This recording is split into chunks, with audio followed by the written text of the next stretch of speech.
जब मैं कहता था कि पानी बचाया करो कोई नहीं सुनता था।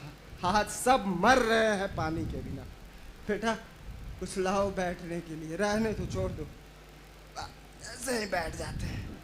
गए थे ठाकुर साहब के यहाँ, कहे कि हमारे यहाँ बहुत दिक्कत हो गई है, अकाल पड़ गई है। दरवाजा नहीं खोला उन्होंने, हमें अपने हाल पे छोड़ दिया है। ईश्वर जाने। अब क्या करेंगे दादाजी हम? पता नहीं। आपको पता है माँ ने पानी भी नहीं दिया अभी। मेरे सर में इतना ज्यादा दर्द हो रहा है, 1 हफ्ते से मैंने अपने बाल नहीं धुले हैं। बेटा यहाँ पानी पीने के लिए नहीं है, लोग मर रहे हैं और तुम अपने बाल की पड़ी है। दादाजी और लोगों के पास तो पानी है, वो जो ठाकुर की बेटी है वो तो डेली अपने बाल धुल कर आती है। आ गए श्रीधर बाबू, देखो इनका। मेरा बिस्तर लगा देना जरा। जी दादाजी।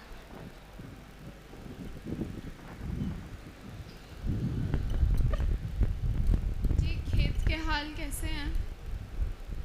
खेत के हाल ऐसे हैं जैसे बिना पानी के मछली तड़पती है, वैसे ही हमारे खेत तड़प रहे हैं। वैसे कैसे घर चलेगा?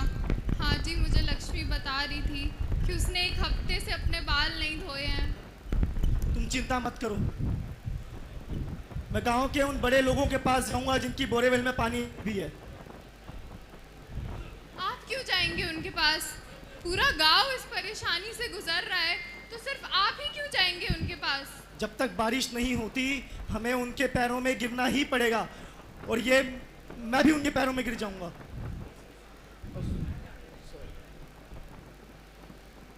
कुछ खाने के लिए लेके आओ। जी लक्ष्मी, तुम भी खाना खा लो।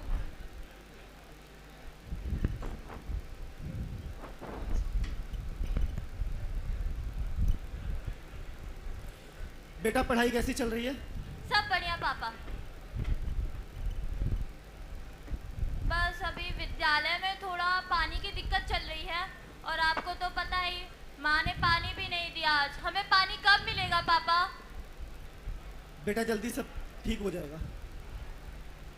फिर भी मेरे सर में बहुत ज्यादा दर्द हो रहा है बाल ना धुलने की वजह से। 1 हफ्ते से भी ज्यादा हो गया है पापा। पानी का कुछ तो करना पड़ेगा पापा। अरे खाना तो खा लेते। लक्ष्मी तुम भी ना पूरे दिन चढ़ चढ़ करती ही रहती हो। मैंने क्या किया? मैंने तो बस पूछा पानी के बारे में। मैं बाहर से आता हूँ। और राम से बैठा बैठा रामलाल बैठा मर गए। अरे कहाँ अरे पूरा पंचायत में मर दे अकाल पड़ गई लो। बात तो तुम सही कह रहे।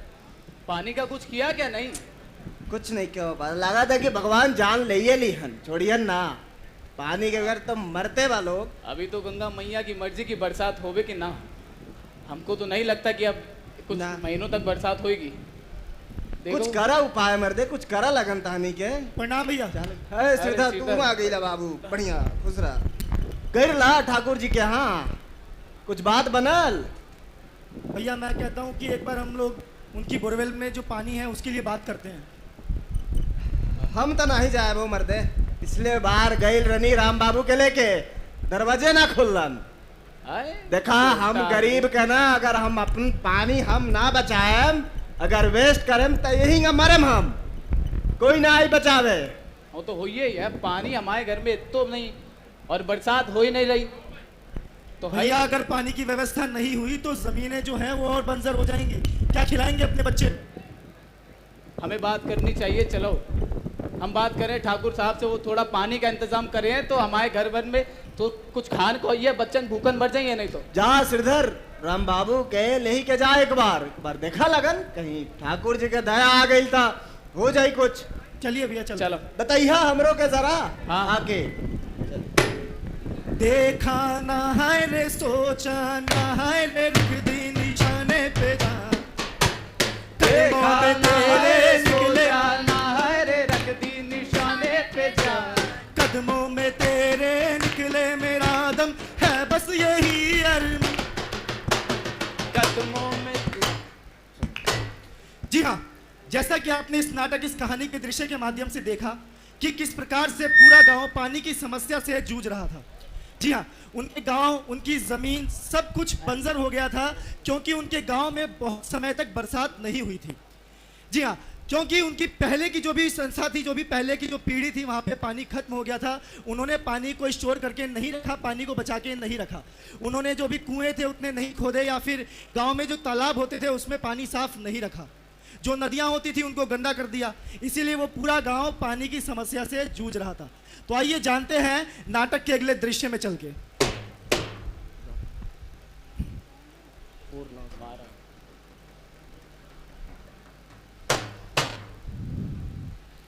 बेटा, हम तुमको समझा रहे थे कि पानी वेस्ट मत करो, लेकिन तुम कहाँ माने।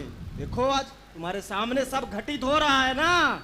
हमको समझ में आ गया पापा, हमने इतना सारा पानी ऐसे ही फैला दिया। हम उन लोगों का क्या जो पानी के लिए मर गए थे, उन लोगों के बारे में तो हमने सोचा ही नहीं। बेटा, इस चीज को समझो, अगर अभी से नहीं बचाओगे तो आने वाली पीढ़ी हमारी ऐसे ही मरेगी पानी के बिना।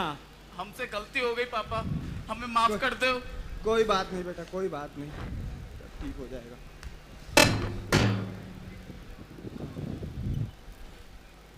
जी हाँ, जब भी पानी की समस्या आती है तो किसी एक इंसान की गलती नहीं होती है, उसमें बहुत सारे लोगों की गलती होती है। तो आइए कुछ उदाहरण, कुछ पॉइंट्स आप सभी लोगों को बताते हैं कि जैसा करने से पानी की समस्याएं दूर हो सकती है। देखिए, इस बात को आप बेखूबी समझिए। पानी है तो कल है, अगर पानी नहीं है तो हमारा जीवन नहीं बचेगा। और जैसा कि आपने देखा कि हमने इतना सारा पानी जो है वेस्ट कर दिया है, अगर हम वही पानी संभाल के रखते तो शायद वो हमारे आने वाली जनरेशन, आने वाली पीढ़ियों के काम आता। तो पानी बचाना हमारे लिए बहुत आवश्यक बन चुका है। कृपया पानी बचाइए। जी हाँ, अगर हम आज पानी बचाएंगे तो हमारे फ्यूचर जनरेशन को ही पानी मिलेगा। आज हमने पानी नहीं बचाया तो अब हम हर दिन डर डर में रहते हैं। जी हाँ, जब कोई गांव सूखता है, जब पानी खत्म होता है, सिर्फ वहां पे सपने नहीं सूखते हैं, वो जमीन नहीं सूखती है, लोगों की उम्मीदें सूख जाती हैं। इसीलिए आने वाली पीढ़ियों के लिए हम सभी लोगों को अपना अपना योगदान देना होगा। इसीलिए हम कहते भी और गाते भी हैं कि छोटी छोटी बातों पे विचार होना चाहिए, छोटी छोटी बातों पे विचार होना चाहिए, छोटी छोटी बातों पे विचार होना चाहिए, छोटी छोटी बातों पे विचार होना चाहिए। सबको अपनी जिंदगी से प्यार होना चाहिए, सबको अपनी जिंदगी से प्यार होना चाहिए। राजा हो गरीब यहाँ सब परेशान है, राजा हो या गरीब यहाँ सब परेशान है। बिना जानकारी के सब बेहाल है, बिना जानकारी के सब बेहाल है। अब इसका समाधान होना चाहिए, अब इसका समाधान होना चाहिए। सबको अपनी जिंदगी से प्यार होना चाहिए, सबको अपनी जिंदगी से प्यार होना चाहिए। आप सब भी एक लाइन हमारे साथ रिपीट करेंगे कि छोटी छोटी बातों पे विचार होना चाहिए, छोटी छोटी बातों पे विचार होना चाहिए। सभी लोग छोटी छोटी बातों पे विचार होना चाहिए, छोटी छोटी बातों पे विचार होना चाहिए। सबको अपनी जिंदगी से प्यार होना चाहिए, सबको अपनी जिंदगी से प्यार होना चाहिए। जी हाँ, जब हमारा वातावरण, हमारे पेड़ पौधे, नदियाँ, पानी सब कुछ सुरक्षित रहेगा तो हम सभी लोगों का जीवन भी हमारे पास रहेगा। इसीलिए आप सभी लोगों के पास अभी मौका है, पानी को बचा के रखिए, हमारी जो नदियाँ हैं उसको साफ रखिए, अपने आसपास साफ सफाई बना के रखिए। थैंक यू सो मच, धन्यवाद। हम आप सभी लोगों के बीच में समझाने आए। Thank you so much, thank you. क्या बात है, एक बार जोरदार तालियां इन सारे नौजवानों के लिए होनी चाहिए, क्योंकि तलवारों के साए पर इतिहास हमारा बनता है। जिस ओर जवानी चलती है उस ओर जमाना चलता है। एक बार जोरदार तालियां बजा के आप सब इनका आभार व्यक्त कीजिए। विकास भैया की तरफ से आप सभी कलाकारों का बहुत बहुत धन्यवाद, बहुत बहुत आभार। क्या चाहता है युवा कि माँ भारती की शान को बिगाड़ने में जो लगा हो, विकास भैया क्या चाहते हैं, उनके साथ हम क्या चाहते हैं कि माँ भारती की शान को बिगाड़ने में जो लगा हो, एक बार हमें वो लफंगा मिल जाए बस, और दाल रोटी चलती रहे सदा ही जीवन में, पानी पीने के लिए माँ गंगा मिल जाए बस, और अंतिम जीवन के है हमारे ये इच्छा कि मरने पे हमको तिरंगा मिल जाए बस। एक बार जोरदार तालियां सभी कलाकारों के लिए। मैं पुनः हमारे विकास भैया से निवेदन करूंगा कि हमारी तीनों शख्सियतों को, जो अब एक संस्थान बन चुके हैं, बन चुके हैं, चाहे न्याय में हो, चाहे शिक्षा में हो और चाहे जल संरक्षण में हो, आप उन्हें कृपया मंच पर पुनः लेकर आएं और उनके संबोधन के साथ हम कार्यक्रम को स्थगित करेंगे, इस वादे के साथ कि हम सब अब पति दीपावली मां गंगा के प्रति हमेशा ऐसे ही समर्पित रहेंगे। मैं हमारे आदरणीय स्वामी विवेकानंद युवा समिति के हमारे पदाधिकारियों से, हमारे सदस्यों से निवेदन करते हैं कि हमारे गणमान्य अतिथियों को वो मंच पर लेकर आएं। नुक्कड़ नाटक के पश्चात हम सब अब उनके संबोधन की तरफ बढ़ते हैं।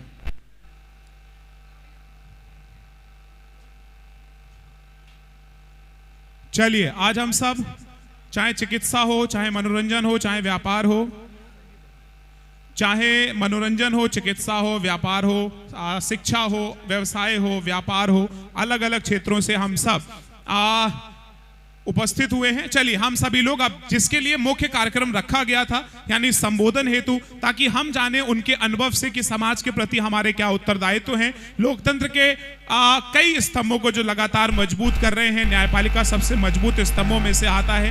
आज भी न्यायपालिका के प्रति हमारा विश्वास जो अपूर्ण हो रहा है, जो घट रहा था, उसे वापस सुदृढ़ करने का काम हमारे वरिष्ठ अधिवक्ता सुप्रीम कोर्ट आदरणीय संजीव भैया ने किया है। मैं बिना किसी भूमिका के बस उन्हें मंच पे संबोधन हेतु तो आमंत्रित करता हूं कि यह अलग बात कि खामोश खड़े रहते हैं मगर बड़े लोग हमेशा बड़े रहते हैं। एक बार जोरदार तालियों के साथ आमंत्रित कीजिए हमारे आदरणीय संजीव दुबे जी को।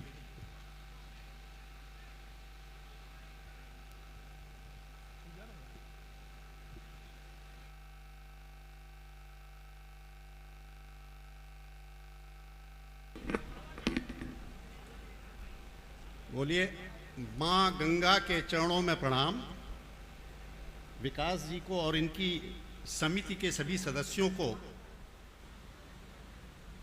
इस उम्मीद के साथ कि ये जो कार्यक्रम गंगा की पुकार और युवा संकल्प, ये ऐसी क्या परिस्थितियां आई कि जिनमें मां गंगा को पुकार करना पड़े, प्रणाम है। और इस कार्यक्रम की शुरुआत में अध्यक्षता किसकी हो, जिसकी हम प्रथम पूजा करते हैं श्री गणेश जी की।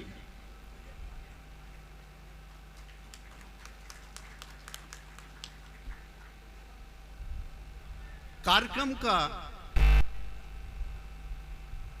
उद्बोधन मैं कहूंगा बजाय शुरुआत, और ये उद्बोधन क्या है, युवा के लोगों के लिए। तो मैं सबसे पहले प्रणाम करूंगा कि जो युवा के संरक्षक, जो दर्शक दीर्घा में बैठे हैं, उनको हम सभी का प्रणाम है। जो सामाजिक क्षेत्र में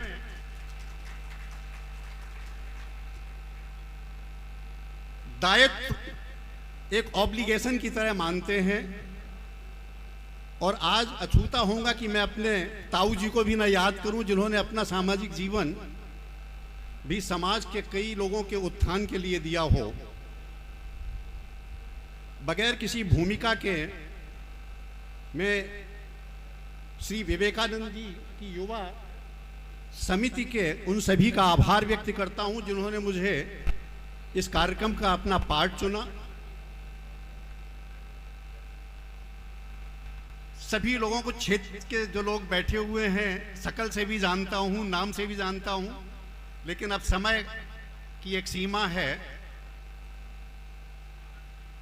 इस कार्यक्रम के स्थल का चयन मां गंगा की गोदी और भगवान हनुमान जी हमारे इष्ट देव। मुझे अभी जो यहाँ समिति के माननीय चेयरमैन साहब ने बताया कि यहाँ की स्थापना 200 वर्ष पहले,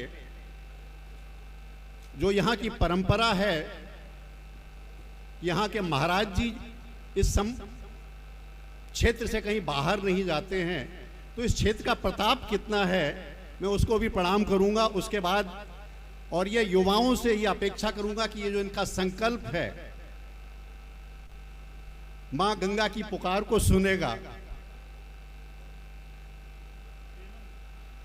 मां गंगा की ऊपर बहुत सारे कार्यक्रम भी किए जा रहे हैं, लेकिन जल पर जो जिन्होंने अपना जीवन अर्पण कर दिया, ऐसे श्री राजेंद्र सिंह जी को हम लोगों के बीच में उनके अनुभवों, उनके दिशा निर्देशों और उनकी इस रण यात्रा में न्यायिक तौर पर भी सबसे पहले अरावली पर्वत को बचाने का जो पहला काम शुरुआत की थी श्री राजेंद्र जी ने, जिसकी उद्बोधन अगर पर्वत से शुरू हुई है तो नदियों से जो हमारी संपदा और हमारे पूजनीय भी हैं, हम हिमालय पर्वत की पूजा करते हैं, जो स्थान किसका है? हमारे महादेव जी का है, और गंगा का उद्गम भी हिमालय से है। ऐसी स्थिति में हम कहीं ना कहीं पर्यावरण और गंगा दोनों को एक साथ लेके जब चलेंगे, तभी हमारे इस श्री विवेकानंद युवा समिति का इस उद्देश्य की पूर्ति को करने के लिए इस संकल्प की जो अवधारणा श्री विकास ने रखी हो, तो मुझे उम्मीद है अब इसका विकास ही होगा, इसके नीचे और कुछ नहीं होगा, जिसकी शुरुआत इस विकास से हो, जिस पर आशीर्वाद पिता का हो, जो दर्शक दीर्घा में बैठ के देखे। शायद ये सबसे अच्छा पल उस पिता के लिए होता है जब वो पुत्र को देखता है कि उसका संकल्प क्या है, जो जीवन की निर्धारण और उस दिशा को तय करता हो।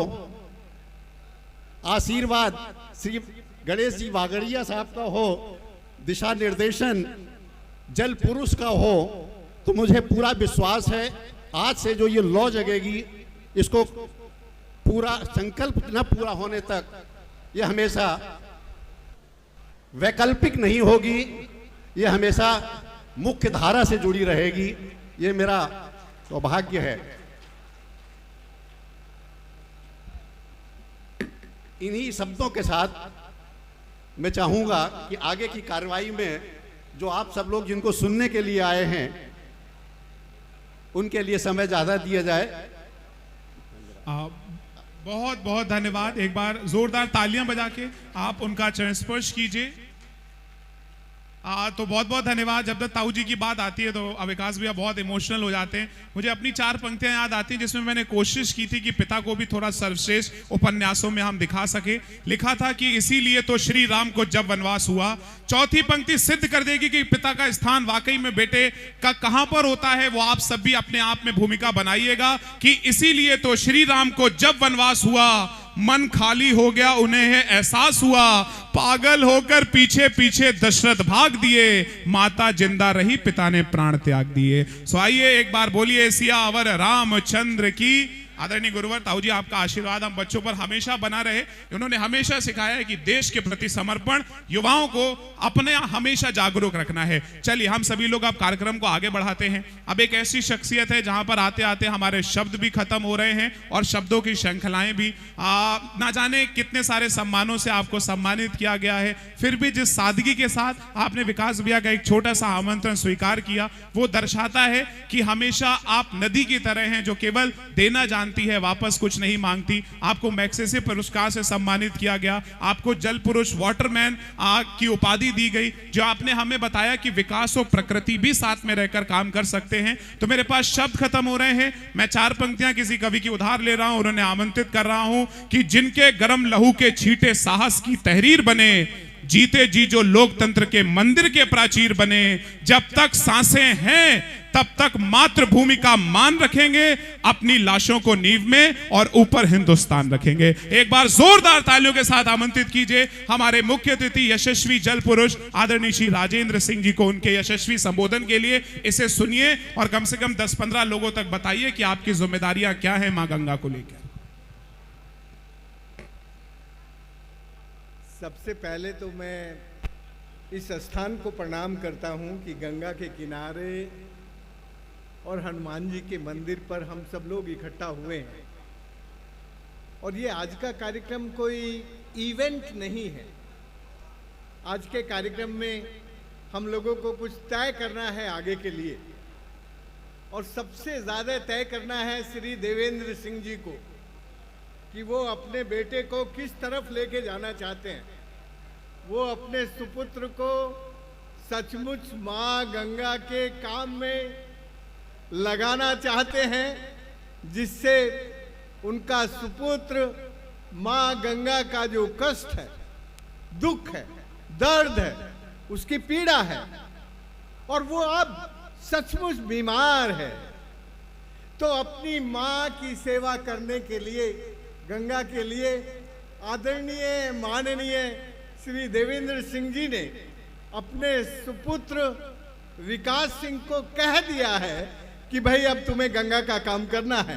तो यदि ये कह दिया है तो उनके इस प्रस्ताव पे जोर से ताली बजा दीजिए और आप भी कह दीजिए कि हम भी श्री देवेंद्र सिंह जी के इस आदेश में उनके साथ हैं। सुंदर, बहुत सुंदर। मित्रों, मैं जल्दी से अपनी कुछ 2-3 मिनट में अपनी बात कहना चाहता हूं। मैं राजस्थान से आया हूं। राजस्थान हिंदुस्तान का वो इलाका है जहां भगवान जी बहुत नाराज रहते हैं। जब मैंने वो काम शुरू किया था तो उन गांवों के युवा लोग उजड़ गए थे और कुछ थोड़े बहुत युवा लोग बंदूक लिए चंबल के इलाके में लूटपाट का काम करते थे। तो मुझे ये समझ में आया, मैं चूंकि सरकार छोड़ के आया था जयपुर से, तो जो मेरी पढ़ाई थी, शिक्षा थी, उस शिक्षा ने मुझे कहा कि मैं शिक्षा का ही काम करूं। और मैं डॉक्टर था तो मैं लोगों का इलाज करने लगा। वो इलाका उस वक्त रतौंधी रोग से ग्रसित था।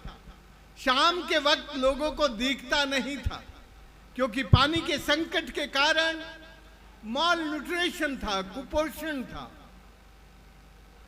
तो इलाज शुरू किया। 9-10 महीने में बहुत सारे लोग ठीक हो गए। गणेश भाई, बहुत सारे लोग ठीक हो गए। उनमें से एक बूढ़ा बाबा था, उसका नाम था मांगू काका। जब वो ठीक हो गया तो उसने मेरे से पूछा कि राजेंद्र तू काई करे छे? मैंने कहा काका तुझे पहले दिखे कोनी छो, अब दीख बे लाग्यो ना, मैं या करूं छू। बोले पर दीख बस कीजे फायदो हुयो? मैंने कहा काका तुझे फायदा हुआ ना, इस दुनिया को देख सकता है। बोला कोनी, मेरा फायदा कोनी हुयो, मैं दुनिया को देख के कष्ट में पड़ गया हूं, मेरा दुख बढ़ गया है। और भारत सरकार से कानून बनवाया 7 मई 1992 को कि अरावली को, भारत की प्राचीनतम विरासत को हमें बचा के रखना है। दोस्तों, उस सब की इस सारी लड़ाई के बावजूद राजेंद्र सिंह जिंदा है और कानपुर में मां गंगा के किनारे खड़ा हुआ विकास सिंह की सभा में बोल रहा है। हम लोग सब डर जाते हैं, सब डर जाते हैं कि यार ये माफिया हमें जिंदा छोड़ेगा क्या? सब डर जाते हैं। इसलिए मैं माननीय देवेंद्र सिंह जी को फिर एक बार विश्वास दिलाना चाहता हूं कि भोले सिंह में, विकास सिंह में जो उसके अंदर के गुण हैं, वो अंदर के गुण हमारी मां गंगा के जो 17 तरह के बायोफाज हैं, हमारी मां गंगा की जो पवित्रता है, प्रदूषण नाशनी, विलक्षण प्रदूषण नाशनी शक्ति है, वो मेरी मां गंगा की विलक्षण प्रदूषण नाशनी शक्ति गंगा के गंगा जल में गोमुख से चल के जो जल आता है उसके अंदर 17 तरह के बायोफाज गंगत्व के तत्व होते हैं, जिनको हम संस्कृत में गंगा सत्व कहते हैं, अंग्रेजी में बैक्टीरियोसाइडल कैरेक्टर कहते हैं।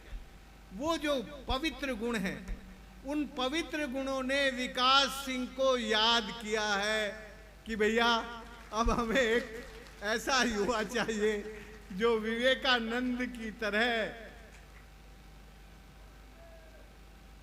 अपनी धरती, अपनी प्रकृति और अपनी संस्कृति, इन तीनों के लिए समर्पित होकर काम करे।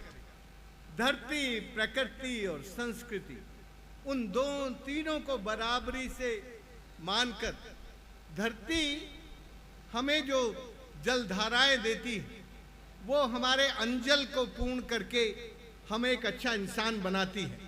लेकिन हमारा लालच हमें इंसान नहीं रहने देता। हमारा लालच हमारी इंसानियत को खत्म कर देता है। और फिर शिक्षा जैसी चीजों में भी हम व्यापार ढूंढने लगते हैं, लाभ मुनाफा कमाने लगते हैं। इसलिए मैं हमेशा कहता हूं कि जो कुछ बिगाड़ किया है वो शिक्षा का बिगाड़ है। इसको सुधार सकती है तो अभी भी इस 21वीं शताब्दी में भी विद्या सुधार सकती है। इस नई शिक्षा नीति में हमने बहुत कोशिश की थी कि शिक्षा को विद्या बना दें। कुछ अच्छी कोशिशें हुई भी हैं, लेकिन प्रैक्टिकली शिक्षा को विद्या बनाने वाले गणेश विद्यार्थी जैसे गुरु नहीं है, गणेश बागड़िया जैसे गुरु नहीं है। गणेश बागड़िया जैसे गुरुओं की कमी के कारण ये जो शिक्षकों की संख्या बढ़ गई है। शिक्षक जो है वो अपनी नौकरी ढूंढता है, वो अपनी नौकरी के लिए पीएचडी करता है, डॉक्टरेट करता है, लेकिन जो विद्या के लिए काम करता है वो शुभ के लिए काम करता है, शिक्षक लाभ के लिए काम करता है। इसलिए आज हमें इस मां गंगा के किनारे एक संकल्प लेना चाहिए कि हम जो काम कर रहे हैं उसमें केवल हमारा लाभ, लोभ और लालच ना आए और हम सबके शुभ के लिए मां गंगा को समर्पित होकर सबके भले के लिए अपने फ्यूचर को कॉमन फ्यूचर मानकर इस विद्या के द्वारा जो हम समर्पण से सीखें वो हमें आगे बढ़ाए।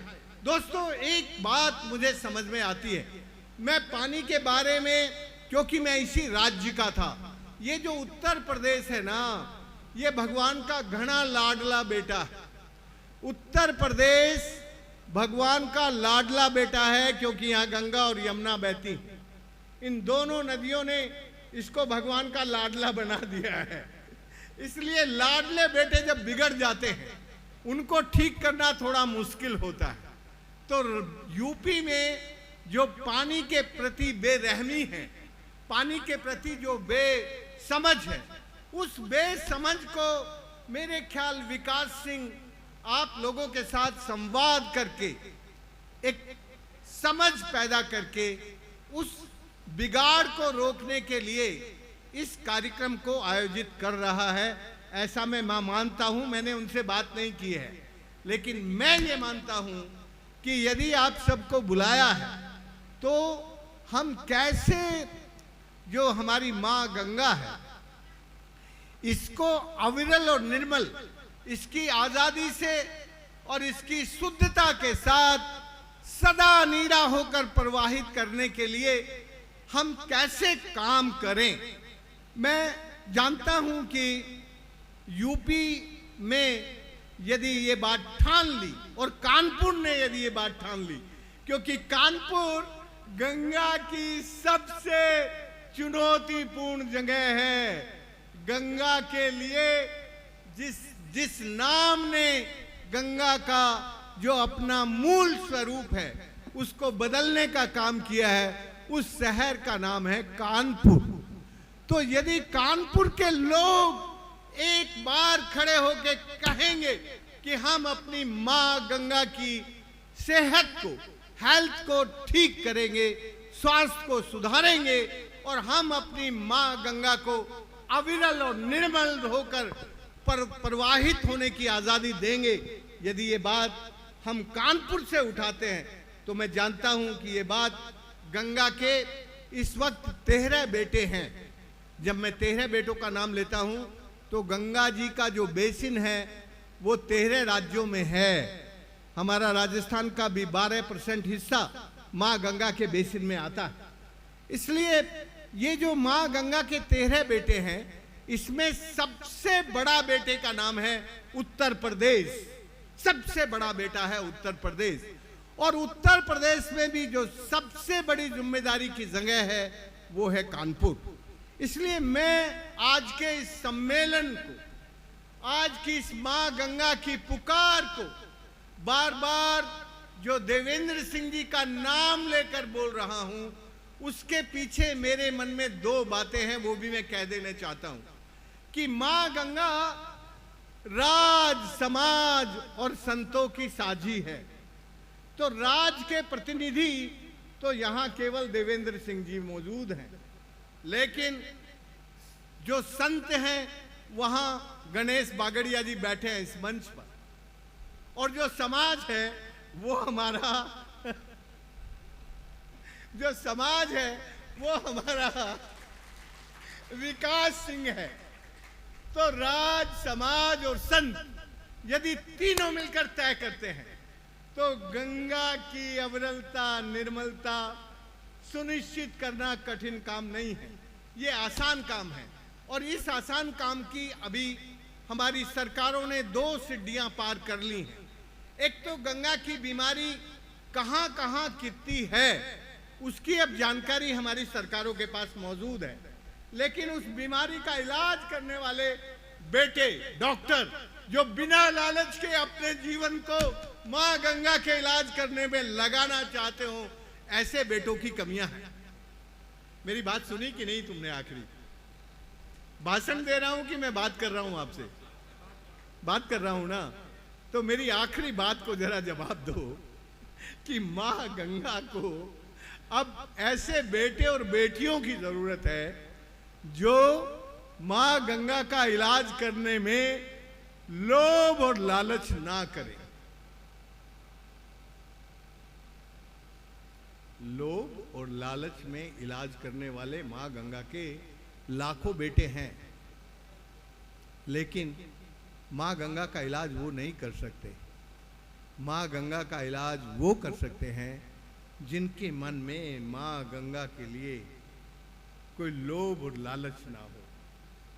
तो लोभ और लालच मुक्त बेटे आज मां गंगा के लिए कितने इस सभा में संकल्पित होते हैं, उससे हमारा विकास सिंह आगे की योजना आप लोगों के विश्वास के ऊपर बनाएगा। तो मैं अब सीधे सवालों पर आता हूं।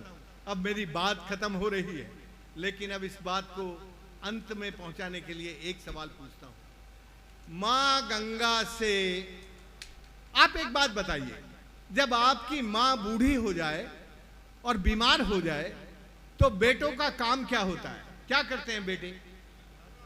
इलाज करवाते हैं ना। तो बूढ़ी मां से तो कोई लालच होता नहीं है। तो इस वक्त हमारी मां गंगा पूरी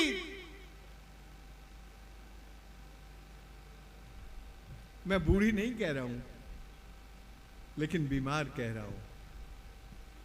मां बीमार है और मां की बीमारी के लिए हमारी सरकार के पास बहुत पैसा है, वो खर्च भी करना चाहती है, बट हमारी सरकार के पास बेटे नहीं है और बेटियां नहीं है। विकास सिंह जैसे बेटे चाहिए जो मां गंगा से कुछ मांगते ना हो, मां गंगा के लिए देने के लिए संकल्पित हो और संकल्प के साथ तैयार हो कि भाई मैं अपने जीवन का बड़ा हिस्सा अपनी मां के इलाज के लिए आज के बाद आप सबके साथ मिलकर लगाऊंगा। जब मैं आपकी तरफ मुखातिब होता हूं तो मेरी दृष्टि में मां गंगा हमारी केवल भौतिक ढांचा नहीं है जो गोमुख से चलकर गंगा सागर तक फिजिकली एक जलधारा नहीं है। मां गंगा भारत की सांस्कृतिक, आध्यात्मिक, प्राकृतिक, आर्थिक धरोहर है, विरासत है, विरासत है, विरासत। और ये जीवित विरासत है। जैसे हम जीवित हैं वैसे ही मेरी मां गंगा जीवित है अभी, और मां गंगा का जो ये रक्त है, जो जल है, वो हमें कह रहा है कि मैं जीवित हूं। इसलिए इस जीवित मां का इलाज करने के लिए आज हम लोग जो इस सभा में बैठे हैं वो कितने संकल्पित हैं, जरा मुट्ठी भींच के हाथ ऊपर खड़ा कर दीजिए। अरे भाई कोई एक फोटो ले लो जरा इनका। ये विकास सिंह के काम का फोटो है। भाई मैं तो राजस्थान से रोज नहीं आऊंगा, मुझे विकास सिंह ने और संजीव दुबे ने दोनों ने कहा कि आपको कानपुर आना है, तो मैंने कहा भाई मां गंगा के लिए तो तुम मुझे रात को भी बुलाओगे तो आ जाऊंगा। दिल्ली आके विकास सिंह ने मुझे एक जगह पकड़ा और पकड़ के कहा कि हम माँ के लिए कुछ करना चाहते हैं, आपको आना है। और दुबे साहब साथ थे, तो ये दोनों ने कहा जब, तो मैंने कहा भाई हम आ जाएंगे। तो मुझे खुशी है आके, सचमुच खुशी है। और खुशी इसलिए भी कि यहाँ बेटा और बाप दोनों मौजूद हैं, इसलिए मैं बाप से भी बात कर सकता हूँ और बेटे से तो मैं कर ही सकता हूँ, बेटे को तो मैं आदेश दे सकता हूँ। तो ये बड़ी खुशी की बात होती है कि जब किसी स्थान पर 2-3 पीढ़ियां बैठी हों और उनके सामने आप बात कर रहे हों, तो फिर वो भाषण नहीं होता है, फिर वो आत्मा से निकली हुई आवाज होती है। इसलिए मेरी इस आवाज में आप लोगों ने जो मेरा उत्साह बढ़ाया दोनों हाथ खड़े करके, मैं बस अब 2-3 बातें कह के अपनी बात पूरी करता हूं। दोस्तों, आज जिस तरह से आपने इस सभा में आके मां गंगा के लिए अपनी दोनों मुट्ठियां भींचकर अपने समर्पण का भाव दिखाया, इसमें बस अब ये काम है कि आपके कानपुर में एक संस्था का नाम है IIT कानपुर, जिसमें किसी जमाने में गणेश बागड़िया जी होते थे। उसको एक कंसोर्टियम हम लोगों ने बनाया था 2007-8 में, जब भारत सरकार ने पार्लियामेंट में पास करके। उनके पास एक रिपोर्ट है, और मेरे पास भी है वो रिपोर्ट, क्योंकि उन्होंने हमें दी थी। मैं विकास को कहूंगा कि एक बार बागड़िया जी के साथ बैठकर जरा उस रिपोर्ट का अध्ययन कर लो और ये देख लो कि मां गंगा की बीमारी कहां कहां क्या क्या है। तुम्हारा फोकस कानपुर रहेगा, क्योंकि तुम कानपुर में हो, और कानपुर सबसे चैलेंजिंग जगह है, चुनौतीपूर्ण जगह है। तो आप यदि कानपुर के सवालों को खड़े करके यहाँ पर फॉफामऊ और बहुत सारे गडकरी जी के ज़माने में कई काम बड़े उन्होंने, मोदी साहब ने भी बहुत फ्लैग किए थे, कुछ काम हुए थे, उन्हीं कामों को ज़रा एक बार जांच कर लो और दोबारा से सरकार को थोड़ा मिलके, प्यार से मिलकर, प्यार से, लड़के नहीं, प्यार से मिलकर जरा अपने पिताश्री के साथ एक बार चले जाओ, क्योंकि पिताश्री का जाने का मतलब कुछ और है तुम्हारे साथ। एक बार, फिर तुम रोज तुम ही जाना, लेकिन एक बार उनको जरूर लेके जाना और उसके अनुसार थोड़ा सा जरा ये जो नाले जा रहे हैं इनको रिट्रीट करना, रिसाइकल करना और रीयूज करना, गंगा में उस पानी को ना आने देना, इसका एक प्लान 3 साल के लिए बनाओ। ये एक दिन का काम नहीं है। गंगा को बीमार होने में सैकड़ों साल लगे हैं, तो उसको एक दिन में ठीक कर दोगे ऐसा नहीं होगा, उसको ठीक करने में भी दशक लगेंगे। इसलिए पहला प्लान मां गंगा पर क्या क्या करना है। मैं विकास सिंह के साथ खड़ा होकर इतना कह सकता हूं कि उत्तराखंड का जितना ऊपर का हिस्सा है और उत्तराखंड के नीचे वाला जो हिस्सा है, झारखंड का, बिहार का, वहां बहुत सारे विकास सिंह को, विकास सिंह जैसे लोग मैं देने के लिए तैयार हूं। पूरी गंगा में विकास जी का जो समर्पण है मां के लिए, वैसे लोग और भी हैं इस देश में। तो हम कभी जल्दी से एक बार मां गंगा के लिए भले ही कानपुर में सबको बुला लें, एक सम्मेलन कर लें और पिताश्री का तारीख तय कर लेना कि ये उसमें पूरा सुबह से शाम तक रहें आपके साथ, और उसमें हम लोग फैसला करें कि हमारे समाज का काम क्या है, हमारे राज का काम क्या है और संतों का काम क्या है। संत को क्या करना है मां के लिए, राज को क्या करना है मां के लिए, और समाज को क्या करना है मां के लिए। तो हम तीनों की अपनी जिम्मेदारियां तय करके इस काम को बांट लें और फिर मां गंगा जो हमसे कराना चाहेगी हम वो करेंगे। बस मैं आज इतना ही कहना चाहता हूं, क्योंकि मां के लिए ज्यादा बोलना और अच्छा नहीं होता। मां हमसे अपने आप काम करा लेगी। बस आज यदि आप सब और हम सब आत्मा से बात कर रहे हैं, तो आज से इस हनुमान जी के मंदिर पर, मां गंगा के तट पर जो जन घोषणा होगी, वो जन घोषणा मां गंगा की सेवा, चिकित्सा, दोनों कामों के लिए होगी।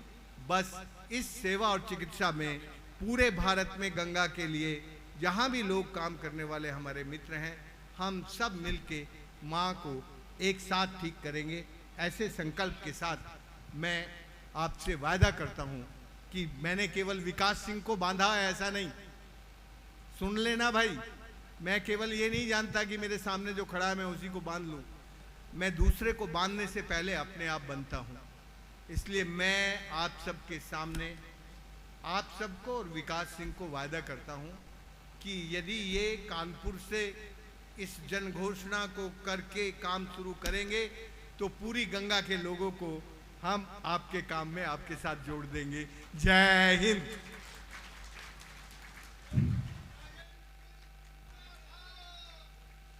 बोलिए श्री गंगा मैया की। अद्भुत दिव्य ये सम्मोहन इस समय हम सब महसूस कर पा रहे हैं। बस आपको आश्वस्त कर रहे हैं कि आपके शब्द हम अपने जीवन में उतारेंगे और आपके द्वारा दिए जो टास्क हमारे विकास भैया को है, हम सब मिलके माँ गंगा को स्वच्छ बनाएंगे। एक बार जोरदार तालियां बजाकर आप उन्हें आश्वस्त कीजिए, हम सब आपके साथ हैं। आइए निर्मल स्वच्छ गंगा जी का हम सब निर्माण करते हैं। चलिए अब अध्यक्षीय उद्बोधन के लिए मैं बिना किसी भूमिका के, क्योंकि विकास भैया ने, सांसद जी ने, ताऊ जी ने हमेशा हमें यही बताया है कि परखना मत, परखने से कोई अपना नहीं रहता, कोई चेहरा आईने में बहुत देर तक नहीं रहता, और जब भी बड़े लोगों से मिलो तो थोड़ा फासला रखना, क्योंकि दरिया समंदर में मिले तो फिर दरिया नहीं रहता। एक बार जोरदार तालियों के साथ अध्यक्षीय उद्घोषण के लिए, जिन्होंने कहा है कि अगर अपराध खत्म करने हैं तो आपको जेलों का निर्माण नहीं करना है, अगर समाज से आपको अपराध खत्म करना है तो अच्छे स्कूल्स का निर्माण करना है। एक बार जोरदार तालियों के साथ आदरणीय श्री गणेश बागड़िया जी को हम सब आमंत्रित करें उनके अध्यक्षीय उद्बोधन हेतु। आप सादगी के लिए एक बार जोरदार तालियां बजाएं। मैं विकास भैया का धन्यवाद करता हूं कि ऐसे महापुरुषों को आप आज इस मंच पर लेकर आए। बहुत बहुत धन्यवाद आदरणीय गुरुवर।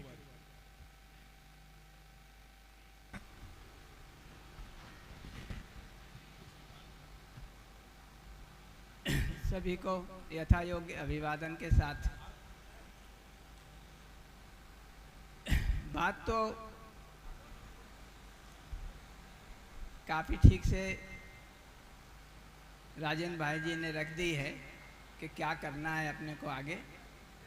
उसमें कुछ बातें मैं अपनी तरफ से रख देना चाहता हूँ, जोड़ देना चाहता हूँ। एक तो उन्होंने जिक्र किया रतौंधी का, तो अभी तो हम में से ज़्यादातर लोग इस रतौंधी के शिकार हो गए हैं कि हमको अभी व्यक्तिगत सुविधा संग्रह के अलावा कुछ दिखता नहीं है ना। व्यक्तिगत सुविधा संग्रह के अलावा हमारे युवा को भी, और अब मुझे लगता है कि अभी 2-3 पीढ़ी भी ऐसे ही हो गई है ना, जिनको उससे अधिक कुछ दिखता नहीं है। और विकास भाई जो करना चाह रहे हैं उससे अगर रतौंधी दूर होने लगी तो आपका दुख बढ़ जाएगा, है कि नहीं? ऐसा मुझे लगता है कि एक बार आप समाज को ठीक से देखने लगे, पूरी प्रकृति को ठीक से देखने लगे, तो आपको ये दिखने लगेगा, जिसका जिक्र भाई साहब ने किया, कि हम उसके साथ कैसा जी रहे हैं। ठीक है ना? तो ये रतौंधी दूर होने से आप सुखी हो जाएंगे ऐसा लगता नहीं है, आपका दुख बढ़ सकता है। तो एक बात तो ये मैं उसमें जोड़ना चाहता था। दूसरा मुझे ये कहना है कि ठीक करने जाएं तो बाहर ठीक करना है या अपने में भी ठीक करना है? क्या लगता है आपको?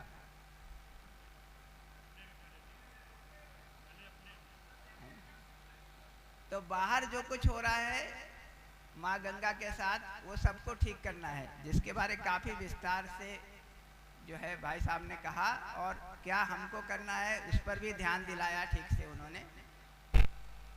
उसमें बस मैं यही जोड़ना चाह रहा हूँ कि जो बाहर करना है वो भी महत्वपूर्ण है, जो अंदर करना है वो भी महत्वपूर्ण है। क्योंकि पूरी प्रकृति को अगर आप देखेंगे तो बाकी तो चीजें ठीक चल रही हैं, है ना? मिट्टी, पानी, हवा, पेड़ पौधे, ये सब ठीक चल रहे हैं कि नहीं? कभी आप जंगल में जाएंगे तो सब कुछ ठीक चल रहा है। आपको उनको पानी देने के लिए कोई स्कीम नहीं बनानी पड़ती है, गड़बड़ कहाँ हो रहा है? गड़बड़ कौन कर रहा है? आदमी कर रहा है कि प्रकृति कर रही है? क्या लगता है? आदमी कर रहा है ना, तो आदमी को ठीक होना है, ठीक है ना।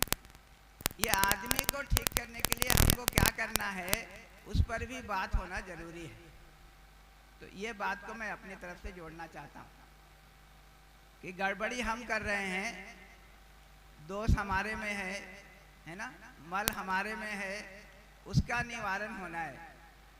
तो जब विकास भाई आए थे बात करने के लिए इस बारे में, तो मैंने कहा था कि ये बाहर की जो प्रकृति है उसको ठीक करने का काम एक है, अंदर की जो प्रकृति है, हम जो मानव हैं, हमको अपने को ठीक करना भी उतना ही जरूरी है और शायद ज़्यादा जरूरी है।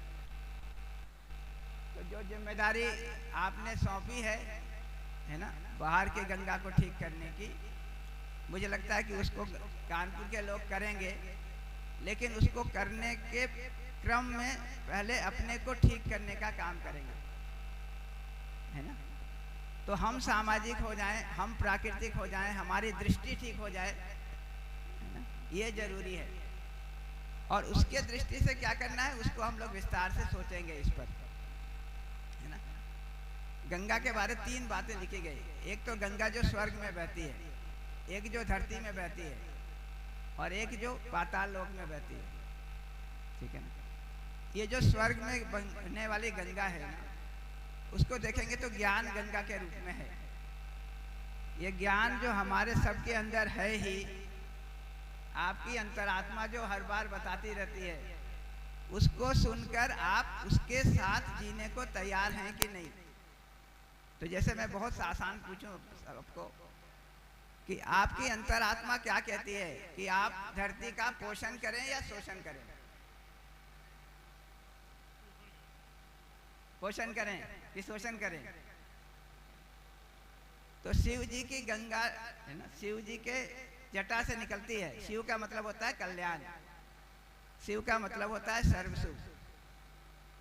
तो ये सर्वसुख जो हमारे अंतरात्मा में है ही, उसका ज्ञान हमारे में प्रभावित होता ही है। हम उसको सुनने को तैयार हैं कि नहीं? पोषण करने को तैयार हैं या शोषण करने को तैयार हैं? एक बात ये। दूसरा, संबंध पूर्वक जीना या विरोध पूर्वक जीना। आपकी अंतरात्मा क्या कहती है? संबंध पूर्वक या विरोध पूर्वक? इसलिए हम जब गंगा को देखते हैं तो माँ गंगा के रूप में देखते हैं। ये संबंध की बात है। तो संबंध पूर्वक देख सकें और एक दूसरे का पोषण कर सकें, उसके दृष्टि से व्यक्ति में क्या होना है, परिवार में क्या होना है, समाज में क्या होना है, और फिर पूरी प्रकृति में क्या होना है, इतने को देखने का काम अगर हम कर पाएंगे तो जो अपेक्षा है राजेंद्र जी की, उसको हम लोग पूरा कर पाएंगे। तो ये एक लंबा काम है। उन्होंने बताया 3 वर्ष 4 वर्ष। मैं हर बार कहता हूं कि ये 3-4 पीढ़ी का काम है। तो ये 3-4 पीढ़ी का निष्ठा हमारे में है कि नहीं, कमिटमेंट है कि नहीं, इतने के साथ अगर सोचेंगे तो हम लोग एक यात्रा अच्छी कर पाएंगे। तो विकास भाई जब मेरे पास आए तो मैंने उनसे यही कहा था कि ये कोई जल्दी का काम नहीं है, एक लंबी निष्ठा हमारे में है, कमिटमेंट है, तो हम लोग बात करें। और ऐसा कमिटमेंट उन्होंने व्यक्त किया था, उसके साथ हम लोग यहाँ पर हैं। तो मुझे लगता है कि उसका निर्वाह विकास जी करेंगे, हम सब लोग मिलकर उसको करेंगे, है ना, क्योंकि ये हम सबका संयुक्त कमिटमेंट है, संयुक्त निष्ठा है। तो इतनी बात मुझे अभी ध्यान दिलानी थी, क्योंकि जैसा मैंने कहा कि 3-4 पीढ़ी का काम है ना, उसको हम लोग अभी शुरू कर सकते हैं, लेकिन उतनी निष्ठा से शुरू करेंगे तो 2-3-4 पीढ़ी में जाकर वो काम हो जाएगा। तो सबका सुधार होने का, अपने सुधार से शुरू करके परिवार का, समाज का और फिर पूरी प्रकृति का, इतने के प्रति निष्ठान्वित होकर अगर हम लोग आज शुरू करेंगे तो 3-4 पीढ़ी में एक सार्थक गति कर पाएंगे। आप सब इसके साथ हैं, ऐसा आप लोगों ने सहमति दी है, मैं उसको मानकर चल रहा हूँ। ठीक, इतनी बात नहीं। धन्यवाद।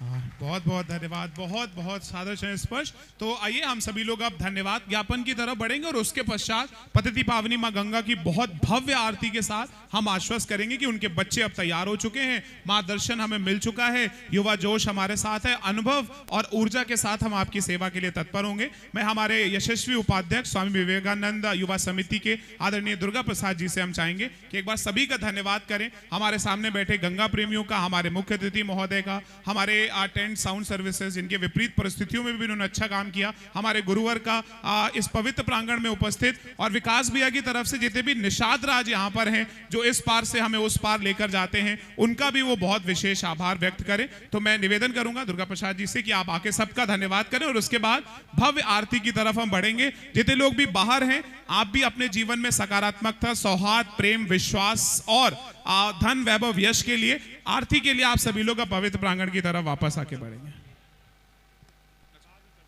और आरती के पश्चात हम सभी लोग प्रसाद या फिर स्वल्पाहार की तरफ बढ़ेंगे। हमारे आदरणीय उपाध्यक्ष जी। सर्वप्रथम माता पिता व श्री गुरु के चरणों को नमन। आज मुझे यह सौभाग्य, और एक सौभाग्य नहीं कई सौभाग्य प्राप्त हुए कि संकट मोचन वीर बजरंगबली जी व पतित पावनी मां गंगा के इस पवित्र धराधाम पर इस भव्य आयोजन के समापन हेतु हमारे बड़े भाई श्री विकास सिंह जी ने मुझे समापन बोलने के लिए आदेशित किया, और इस योग्य से बहुत ज्यादा नहीं, चूंकि संचालक महोदय बहुत कुछ कह चुके हैं। विकास भैया की तारीफ इसलिए भी नहीं करूंगा कि फर्श से अर्थ तक लाने वाले इतने बड़े प्रांगण में और इतने बड़े आयोजन में मुझ जैसे तुच्छ बालक को, जो 750 रुपए महीने की नौकरी करता था और यहां तक लाकर इस मंच का संचालन और समापन भाषण के योग्य समझा, इसके लिए सर्वप्रथम धन्यवाद तुम्हें बड़े भाई मार्गदर्शक विकास भैया को हृदय से धन्यवाद देता हूं। और धन्यवाद इसलिए भी कि मैं इनसे अनायास झगड़ा कर लेता हूं, लेकिन एक बड़े भाई ने पिता की हैसियत से मेरी नाजायज बातों को भी हंसकर टाल दिया करते हैं और केवल दहशत में लेते हैं कि पापा से तुम्हारी शिकायत है, लेकिन अगले दिन फिर मेरे सर पे एक पिता की तरह हाथ रखते हैं और आज यहां तक ले आए। द्वितीय हमारे चाचा श्री माननीय परम पूजनीय आदरणीय सांसद देवेंद्र सिंह भूले चाचा जी, 2 शब्द मैं लूंगा आप लोगों को बताने के लिए कि बहुत निम्न परिवार से था, मेरे पास 10,000 रुपए भी नहीं हुआ करते थे, लेकिन इन्होंने जबरदस्ती मुझको यहां तक पहुंचाया, एक निम्न परिवार से एक पहचान बनाई। किंतु ज्यादा ना कहते हुए धन्यवाद पर आता हूं। यहां पर मंच पर उपस्थित हमारे मार्गदर्शक, हमारे डॉक्टर श्री राजेंद्र प्रसाद जी, शिक्षाविद सम्राट के शिक्षाविद हमारे श्री गणेश बगड़िया जी, ऐसे परम आदरणीय लोगों का सौभाग्य और सानिध्य आज हम सब छोटों को प्राप्त हुआ, इसके लिए आप सबको हृदय से धन्यवाद। और जैसा कि हमारे डॉक्टर साहब ने बोला, विकास भैया ने बोला, और इस कार्यक्रम का नाम भी है कि गंगा की पुकार युवा संकल्प 2026। सो संकल्प किस बात का कि बुझती हुई प्यास को, आज बड़ी बड़ी बातें बहुत से लोग किया करते, बहुतों ने संकल्प लिया, बुझती हुई प्यास को सिर्फ नारों से नहीं बुझाया जाता, सूखती नदियों को सिर्फ कागजों पे नहीं बचाया जाता।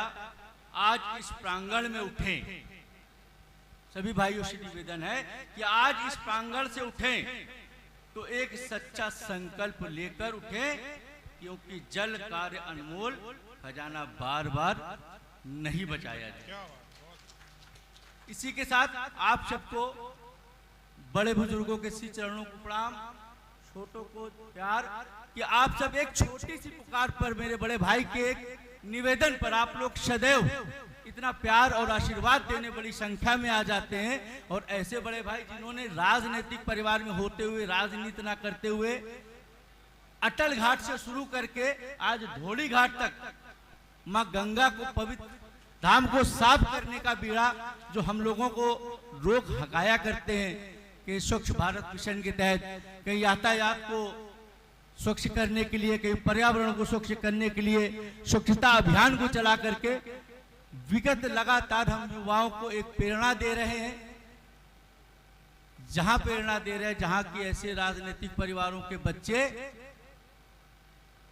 300 रुपए दे के शराब पिलाने का कार्य करते कि हमारे जिंदाबाद के नारे लगाओ, और वही एक इतने बड़े राजनीतिक परिवार के बेटे जो यह सिखाते हैं कि शराब पीना तो छोड़िए, बगैर हेलमेट लगा के आओगे तो तुमको बाहर कर देंगे, पहले 500 रुपए लो और हेलमेट लेकर के। तो ऐसी युवा पीढ़ी को जगाने वाले, हम सबको मार्गदर्शन करने वाले, उनके एक निवेदन पर आप सब आते। आप सबको हृदय से बहुत बहुत धन्यवाद। अपना प्यार, अपना आशीर्वाद सदैव यूं ही बड़े भाई पर हम सबको बनाए रखिएगा। इसी के साथ वाणी को विराम। जय श्री राम। आप सभी को भारत माता की। आज सितारों को आंखों में महफूज कर लो, बड़ी दूर तक रात ही रात होगी। गंगा मैया के साथ हो आप भी, गंगा मैया के साथ है हम भी, फिर किसी मोड़ पर मुलाकात होगी। इस समय हम सब आप बढ़ते हैं हमारी माँ गंगा की आरती की तरफ। तो आप सभी लोगों से निवेदन, आप सभी लोग अपने अपने स्थान पर खड़े हो सकते हो और माँ गंगा की तरफ बस अपना मुख कर लीजिए। बाकी विकास भैया से हम निवेदन करेंगे कि हमारे सभी गणमान्य अतिथियों को, विकास दुर्गा प्रसाद भैया जो कहानी बता रहे थे, ऐसी हजारों कहानियां विकास भैया के पास हैं, जिनको ने ना जाने कितना समर्थन बच्चों का किया है, ना जाने कितना समर्थन युवाओं का किया है। ऐसी बहुत सारी हजारों लाखों कहानियां कानपुर देहात लोकसभा में है। तो आप सभी लोगों से निवेदन, थोड़ा पास जाने से बचिएगा, वहां पर अव्यवस्थाएं ना हो जाएं। हम सब अब यहां से आरती की तरफ बढ़ने वाले हैं। बोलिए श्री गंगा मैया की, बोलिए देवादिदेव महादेव की। बम बम बम बम बम बम, हर हर हर हर। आइए जितने लोग भी बाहर हैं, आप सभी लोगों से निवेदन कि आप सभी लोग यथाशीघ्र आप जल्दी से जल्दी पवित्र प्रांगण में आ जाएं और हम सब 2 माइक जल्दी से जल्दी ब्राह्मण